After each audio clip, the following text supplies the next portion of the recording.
Hey, Scarefest fans, this is Joe Lewis of Bonehead Weekly, back with another review. This was also a Shudder exclusive. And I want to give a shout out to Chad Mullins, who asked me to review this movie. It came out in 2018. Premiered at Sundance. A lot of people liked it. It's called Summer of '84. Now, here's the premise. These boys live in this suburb, and there's a serial killer loose. One of them thinks that the cop that lives next door to him is the serial killer. That's the premise. And then they spend the next little while seeing if he's a serial killer or not. All right, sorry, Chad. I thought this movie was a complete waste of time. It's basically The Boy Who Cried Wolf, and it's been done so many times. Better movies. I mean, Fright Night. And what it gives you, I think the reason people like it is it's pushing that nostalgia 84 button, or the nostalgia 80s button, I should say. Same thing about Stranger Things. I enjoy Stranger Things. Go out and watch Stranger Things. Much better storytelling than this movie. There's not much of a twist.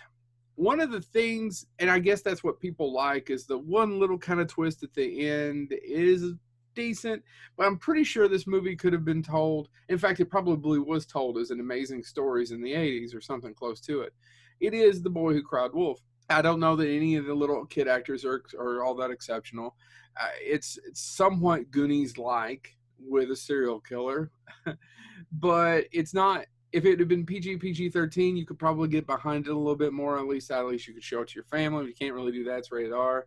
But it's not really R enough for you to be like, ah.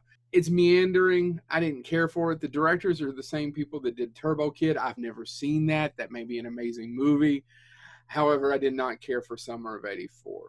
Like I said. And the person who plays the villain is a good guy, you think, and maybe not, and back and forth. And there's these red herrings as you go throughout the movie. It was fine as the good guy, but he's not a very good villain. Does that make sense? That switch, you know how some people can just do that switch? Some actors are fantastic of, they're the good guy, now they're the bad guy.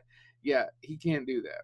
I can't recommend Summer of '84, but if you have Shudder and you love movies like I do, I can recommend a movie that I enjoyed quite a bit. It was a documentary that came out a couple of years ago. I tried to get this person on Bonehead Weekly. I was never able to, and now he's passed on. It's called King Cohen. It's about Larry Cohen, and Larry Cohen wrote a shit ton of movies in the 70s and the 80s and a lot of TV in the 50s and the 60s. If you've ever seen It's Alive, that's Larry Cohen. You ever see Phone Booth? He wrote the screenplay for Phone Booth. Fantastic, interesting documentary about a man who worked in the industry for 60 years. So I can recommend that. I can't recommend Summer of '84. I'm sorry, Chad. I apologize. I just did not like that movie. I'll see you next week. This is Joe Lewis, Bonehead Weekly. Stay safe.